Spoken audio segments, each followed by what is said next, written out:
Hi friends, welcome back to Let's Learn. Earth is blessed with air, water and other resources for our life. നമ്മുടെ ജീവന് വേണ്ട വായു, ജലം, മറ്റു ഉപാധികളാൽ ഭൂമി ധന്യമാണ്. The beauty of our planet lies in its fascinating and wonderful elements like the wind, rain, seasons, etc. കാറ്റ്, മഴ, കാലം എന്നിങ്ങനെ ആകർഷിക്കുന്നതും അത്ഭുതകരവുമായ ഘടകങ്ങളിലാണ് നമ്മുടെ ഭൂമിയുടെ സൗന്ദര്യമിരിക്കുന്നത്. ഇന്ന് നമ്മൾ ഡിസ്കസ് ചെയ്യാൻ പോകുന്നത് സോങ് ഓഫ് ദ റെയിൻ, മഴയുടെ ഗാനം എന്ന ഖലീൽ ജിബ്രാൻ്റെ ഒരു കവിതയാണ്. മഴ തൻ്റെ കഥയും ജീവിതചക്രവും വിവരിക്കുന്ന ഒരു പാട്ടായിട്ടാണ് ഈ കവിത അവതരിപ്പിച്ചിട്ടുള്ളത്. മഴയ്ക്ക് മനുഷ്യൻ്റെ എല്ലാ സവിശേഷതകളും കവി നൽകിയിട്ടുണ്ട്. എങ്ങനെയാണ് മഴത്തുള്ളി ഉണ്ടാകുന്നത്, അത് എങ്ങനെ ഭൂമിയിൽ എത്തുന്നു, അത് ഭൂമിയിലുള്ള മരങ്ങളുടെ ദാഹം എങ്ങനെ ശമിപ്പിക്കുന്നു, അതിൻ്റെ അവസാനം, ഇതൊക്കെയാണ് ഈ കവിതയിലൂടെ കവി പറയുന്നത്. പോയത്തിലോട്ട് പോകുന്നതിന് മുമ്പ് നമുക്ക് പോയറ്റിനെ കുറിച്ചൊന്ന് പറയാം. ഖലീൽ ജിബ്രാൻ ഒരു ലബനീസ് അമേരിക്കൻ കലാകാരനും കവിയും എഴുത്തുകാരനുമാണ്. അദ്ദേഹത്തിൻ്റെ പ്രധാന കൃതികളാണ് ദ പ്രൊഫറ്റ്, അതുപോലെ തന്നെ broken wings, song of the rain. Khalil Gibran: I am dotted silver threads dropped from heaven by the gods. Nature then takes me to adorn her fields and valleys. I am beautiful pearls plucked from the crown of Ishtar by the doctor of dawn to embellish the gardens. When I cry, the hills laugh. When I humble myself, the flowers rejoice. When I bow, all things are elated. The fields and clouds are lovers, and between them I am a messenger of mercy. I quench the thirst of one, I cure the ailment of the other. The voice of thunder declares my arrival. The rainbow announces my departure. I am like earthly life which begins at the feet of the mad elements and ends under the upraised wings of death. I emerge from the heart of the sea, so with the breeze. When I see a field in need, I descend and embrace the flowers and the trees in a million little ways. I touch gently at the windows with my soft fingers, and my announcement is a welcome song. All can hear, but only the sensitive can understand. The heat in the air gives birth to me, but in turn I kill it. As woman overcomes man with the strength she takes from him. I am the sigh of the sea, the laughter of the field, the tears of the heaven. So with love, sighs from the deep sea of affection, laughter from the colorful field of the spirit, tears from the endless heaven of memories. പോയത്തിൻ്റെ line by line ആയിട്ടുള്ള meaning പറയാം. I am dotted silver threads dropped from heaven by the gods. സ്വർഗത്തിൽ നിന്നും ദൈവം താഴോട്ട് പറഞ്ഞു അയച്ച അല്ലെങ്കിൽ കൊണ്ടുവിട്ട കുത്തുപോലുള്ള വെള്ളി നൂലുകളാണ് ഞാൻ. ഇവിടെ ഐ എന്ന് പറയുന്നത് മഴയെയാണ്. മഴ തൻ്റെ കഥ സ്വയം പറയുന്നതായിട്ടാണ് ഈ ഒരു കവിതയിൽ കാണുന്നത്. തുടർച്ചയായി മഴ പെയ്യുമ്പോൾ ചെറിയ ചെറിയ തുള്ളികൾ ഒന്നിനു പിറകെ ഒന്നായി ഒരു വെള്ളി നൂല് പോലെ കാണാൻ സാധിക്കും. അതുകൊണ്ടാണ് ഇവിടെ ഡോട്ടഡ് എന്ന് പറഞ്ഞിട്ടുള്ളത്. അതുപോലെ തന്നെ ഹെവൻ എന്നാൽ ആകാശം അല്ലെങ്കിൽ സ്വർഗം എന്നൊക്കെ പറയാം. നമുക്കറിയാം മഴ പെയ്യുന്നത് ആകാശത്തിൽ നിന്നാണ്. Nature then takes me to adorn her fields and valleys. പിന്നീട് പ്രകൃതി എന്നെ അവളുടെ താഴ്വരകളും വയലുകളും അലങ്കരിക്കാൻ വേണ്ടി കൊണ്ടുപോകുന്നു. I am beautiful pearls plucked from the crown of Ishtar by the doctor of dawn to embellish the gardens. പൂന്തോട്ടം അലങ്കരിക്കാൻ വേണ്ടി പ്രഭാതത്തിൻ്റെ പുത്രി ഇഷ്താറിൻ്റെ കിരീടത്തിൽ നിന്നും പറിച്ചെടുത്ത മനോഹരമായ മുത്തുകളാണ് ഞാൻ. ഇവിടെ പേൾ എന്ന് പറയാനുള്ള കാരണം മഴത്തുള്ളി ഭൂമിയിലേക്ക് വീഴുമ്പോൾ അതൊരു മുത്തുപോലെ ഉരുണ്ടതും അതുപോലെ തന്നെ സൂര്യപ്രകാശത്തിൽ വെളുത്തതായിട്ടും കാണപ്പെടും, അതുകൊണ്ടാണ്. ഇനി ഇഷ്താർ എന്ന് പറയുന്നത് ഗോഡസ് ഓഫ് ഫെർട്ടിലിറ്റിയാണ്, അതായത് ഫലഭൂയിഷ്ഠതയുടെ അല്ലെങ്കിൽ സമൃദ്ധിയുടെ ദേവതയാണ്.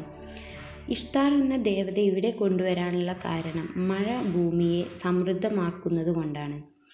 അതുപോലെ തന്നെ ഡോക്ടർ ഓഫ് ഡോൺ എന്നാൽ ഗ്രീക്ക് മിത്തോളജി പ്രകാരം ഇയോസ് എന്ന് പറയുന്നത് ഗോഡ് ഓഫ് ഡോൺ ആണ്. അവളുടെ മക്കളെ ആണ് വിൻഡ് എന്ന് പറയുന്നത്, അഥവാ കാറ്റ്. അപ്പോൾ ഇവിടെ പ്രഭാതത്തിൻ്റെ പുത്രി എന്ന് പറയുന്നത് കാറ്റാണ് എന്ന് വേണമെങ്കിൽ നമുക്ക് പറയാൻ കഴിയും. അങ്ങനെ നോക്കുകയാണെങ്കിൽ പൂന്തോട്ടത്തെ അലങ്കരിക്കാൻ വേണ്ടി കാറ്റ് സമൃദ്ധിയുടെ ദേവതയുടെ കിരീടത്തിൽ നിന്നും പറിച്ചെടുത്ത മുത്തുകളാണ് മഴ എന്ന് നമുക്ക് പറയാൻ കഴിയും. When I cry the hills laugh, അതായത് ഞാൻ കരയുമ്പോൾ കുന്നുകൾ ചിരിക്കും. ഇവിടെ കരയുക എന്ന് പറയുന്നത് അതിശക്തമായിട്ട് മഴ പെയ്യുമ്പോഴാണ് കരയുക എന്ന് പറയുന്നത്. ഇത് കണ്ടിട്ട് എന്ത് ചെയ്യും? കുന്നുകൾ ചിരിക്കാൻ തുടങ്ങും. കാരണം ശക്തമായ മഴ ലഭിക്കുമ്പോൾ കുന്നുകൾ സന്തോഷത്തിലാകും. When I humble myself the flowers rejoice. ഞാൻ ഹംബിൾ എന്ന് പറഞ്ഞാൽ വിനീതമായി എന്നൊക്കെയാണ് അർത്ഥം. പക്ഷേ ഇവിടെ മെല്ലെ പെയ്യുമ്പോൾ, മഴ മെല്ലെ പെയ്യുന്ന സമയത്ത് പുഷ്പങ്ങൾ ആഹ്ലാദിക്കും. When I bow all things are elated. ഞാൻ വണങ്ങുമ്പോൾ വസ്തുക്കളെല്ലാം ആവേശഭരിതരാകും. അങ്ങനെ പറയാനുള്ള കാരണം മഴ പെയ്യുന്ന സമയത്ത് എല്ലാവർക്കും സന്തോഷവും ആഹ്ലാദവുമായിരിക്കും. കാരണം എല്ലാ വസ്തുക്കളും പഴയ അവസ്ഥ പ്രാപിക്കും, അഥവാ അതിനെല്ലാം ഒരു പുതുജീവൻ ലഭിക്കും. അങ്ങനെയാണ് അവർ സന്തോഷഭരിതരാകുന്നത്. The field and the cloud are lovers. വയലുകളും മേഘങ്ങളും പ്രേമികളാണ്. അവ പരസ്പരം ബന്ധപ്പെട്ട് കിടക്കുന്നു. ഭൂമിയും ആകാശവും എന്നാണ് ഇതുകൊണ്ട് ഉദ്ദേശിക്കുന്നത്. And between them I am a messenger of mercy. ഞാൻ അവരുടെ ഇടയിലെ കാരുണ്യത്തിൻ്റെ ദൂതനാണ്. കാരുണ്യത്തിൻ്റെ ദൂതൻ എന്ന് പറയാനുള്ള കാരണം മഴ എന്ന് പറയുന്നത് ദൈവത്തിൻ്റെ ഒരു അനുഗ്രഹമാണ്. I quench the thirst of one. ഞാൻ ഒരാളുടെ ദാഹം ശമിപ്പിക്കുന്നു. ഉണങ്ങിയ വയലുകൾ സമൃദ്ധമാകാൻ മഴ അത്യാവശ്യമാണ്. I cure the ailment of the other. ഞാൻ മറ്റൊരാളുടെ മുറിവുകൾ അല്ലെങ്കിൽ രോഗങ്ങൾ ഭേദമാക്കുന്നു. മേഘങ്ങൾ ജലം കൊണ്ട് ഭാരമേറി കിടക്കുകയാണ് എന്നാണ് കവി പറയുന്നത്. ആ ഭാരം മഴയായി പെയ്തിറങ്ങുമ്പോൾ ആ രോഗം ഭേദമാകുന്നു. അതുകൊണ്ട് തന്നെ വയലുകൾക്ക് മഴയ്ക്ക് വേണ്ടി ആകാശവും മേഘങ്ങൾക്ക് പെയ്തിറങ്ങാൻ നല്ല ഒരു ഭൂമിയും വേണം. The voice of thunder declares my arrival. ഇടിമുഴക്കം എൻ്റെ വരവിനെ അറിയിക്കുന്നു. The rainbow announces my departure. മഴവില്ല് എൻ്റെ തിരിച്ചുപോകലിനെ പ്രഖ്യാപിക്കുന്നു. I am like earthly life. ഞാനും ഭൂമിയിലെ ജീവൻ പോലെയാണ്. അതായത് മനുഷ്യരുടെ ജീവൻ പോലെ തന്നെയാണ്. ജനനവും മരണവുമുണ്ട്. Which begins at the feet of the mad elements. അത് തുടങ്ങുന്നത് ഭ്രാന്തമായ ഘടകങ്ങളുടെ പാദത്തിൽ നിന്നാണ്. അത് ഇവിടെ പറയുന്നത് മഴ തുടങ്ങുന്നത് ഇടിമുഴക്കം അതുപോലെ തന്നെ ഇടിമിന്നലിലൂടെയൊക്കെയാണ്. അതുപോലെ മനുഷ്യൻ്റെ ജനനവും ഒരുപാട് പ്രയാസങ്ങളിലൂടെയാണ്. And ends under the upraised wings of death.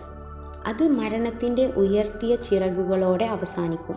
ഒരു മഴ അവസാനിക്കുന്നത് റെയിൻബോയുടെ പ്രത്യക്ഷത്തോടെയാണ്. റെയിൻബോ എന്ന് പറയുന്നത് അറബിക് മിത്തോളജി പ്രകാരം ദൈവത്തിൻ്റെ വീട്ടിലേക്കുള്ള വഴി എന്നാണ് പറയാറുള്ളത്. അപ്പോൾ അങ്ങനെ ആകുമ്പോൾ മനുഷ്യനും മരണശേഷം ദൈവത്തിൻ്റെ അടുക്കലേക്ക് പോകും. അതുതന്നെയാണ് മഴയ്ക്കും സംഭവിക്കുന്നത് എന്നാണ് പറയുന്നത്. I emerge from the heart of the see so with the breeze. കാറ്റിൻ്റെ കൂടെ ഉയർന്നുകൊണ്ട്, സോർ എന്ന് പറഞ്ഞു കഴിഞ്ഞാൽ ഉയരുക. കടലിൻ്റെ ഹൃദയത്തിൽ നിന്നും ഞാൻ ഉയർന്നു വന്നു. അതായത് വാട്ടർ വേപ്പേഴ്സൊക്കെ ഇവാപ്രേഷനിലൂടെ ക്ലൗഡ്സിലെത്തും. When I see a field in need I descend. ഞാൻ ആവശ്യമുള്ള വയലുകളെ കണ്ടാൽ ഞാൻ എന്തു ചെയ്യും? അഥവാ ഡ്രൈ ആയിട്ടുള്ള വയലുകൾ കണ്ടു കഴിഞ്ഞാൽ ഞാൻ താഴോട്ട് വരും. അതായത് വാട്ടർ വേപ്പേഴ്സൊക്കെ മഴയായിട്ട് താഴേക്ക് പെയ്യും. And embrace the flowers and trees in a million little ways. എന്നിട്ട് എന്തു ചെയ്യും? ദശലക്ഷം ചെറിയ ചെറിയ വഴികളിലൂടെ, വ്യത്യസ്തമായ വഴികളിലൂടെ പുഷ്പങ്ങളെ അല്ലെങ്കിൽ മരങ്ങളെയൊക്കെ ആലിംഗനം ചെയ്യും.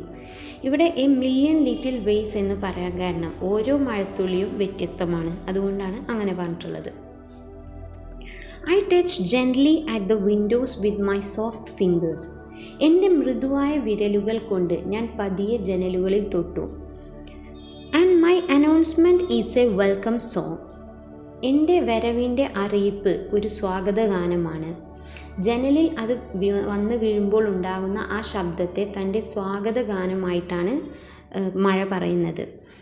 All can hear but only the sensitive can understand. എല്ലാവർക്കും കേൾക്കാൻ കഴിയും, പക്ഷേ എന്താണ്, ലോലമായ അല്ലെങ്കിൽ വികാരങ്ങൾ ഉള്ളവർക്ക് മാത്രമേ അത് മനസ്സിലാക്കാൻ കഴിയൂ എന്നാണ് പറയുന്നത്. The heat in the air gives birth to me. വായുവിലെ ചൂട് എനിക്ക് ജന്മം നൽകുന്നു. അത് ചൂടാണ് ജലത്തെ നീരാവിയാക്കി മാറ്റുന്നത്. ആ നീരാവിയാണ് പിന്നീട് മഴയായിട്ട് പെയ്യുന്നത്. But in turn I kill it.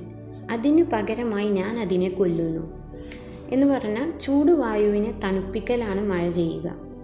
As woman overcomes man with the strength she takes from him. സ്ത്രീ പുരുഷനിൽ നിന്ന് നേടിയ ശക്തിയാൽ അവനെ ജയിക്കുന്നത് പോലെ മഴ തന്നെ ഉണ്ടാക്കിയ ചൂടിനെ കൊല്ലുന്നു. And the sigh of the sea. ഞാൻ കടലിൻ്റെ നെടുവീർപ്പാണ്. കടൽ അതിൻ്റെ ഒരു ഭാഗം നീരാവിയായി ആകാശത്തോട്ട് പോകുമ്പോൾ, ആ സെപ്പറേഷൻ സംഭവിക്കുമ്പോൾ വേദനയോടെ ഉണ്ടാക്കുന്ന നെടുവീർപ്പും, അതുപോലെ തന്നെ അത് തിരിച്ചു മഴയായി വരും എന്ന ആശ്വാസത്തിൻ്റെ നെടുവീർപ്പുമാണ് ഇവിടെ പറഞ്ഞിട്ടുള്ളത്. The loafer of the field. ഞാൻ എന്താണ്, വയലുകളുടെ ചിരിയാണ്. വരണ്ട വയലിന് പുതിയ ജീവൻ നൽകുന്നത് മഴയാണ്. അതുകൊണ്ട് തന്നെ വയലുകൾക്ക് മഴ എന്ന് പറയുന്നത് സന്തോഷമാണ്. The tears of heaven. സ്വർഗത്തിൻ്റെ കണ്ണുനീരാണ്. കാരണം സ്വർഗത്തിൻ്റെ ഭാഗമായ ഒന്ന് വിട്ടുപോകുന്നതിലുള്ള ദുഃഖത്തോടെയുള്ള കണ്ണുനീരാണ് മഴ എന്നാണ് കവി പറയുന്നത്. So with love. അതിനാൽ സ്നേഹത്തോടെ. ഈ ഒരു പോയത്തിൻ്റെ സ്പീക്കർ എന്ന് പറയുന്നത് മഴയാണ്. മഴ തൻ്റെ ഗാനം അവസാനിപ്പിക്കുന്നത് അതിൻ്റെ ലൈഫ് സൈക്കിളിൽ ഭാഗമായ എല്ലാത്തിനോടും സ്നേഹം പ്രകടിപ്പിച്ചുകൊണ്ടാണ്. ഒരു ലെറ്ററൊക്കെ കൺക്ലൂഡ് ചെയ്യുന്നത് പോലെ ആണ് മഴ ഈ ലാസ്റ്റ് സ്റ്റാൻസയിൽ പറയുന്നത്. Sighs from the deep sea of affection. വാത്സല്യത്തിൻ്റെ ആഴക്കടലിൻ്റെ നെടുവീർപ്പിൽ നിന്ന്. Loafer from the colourful field of the spirit.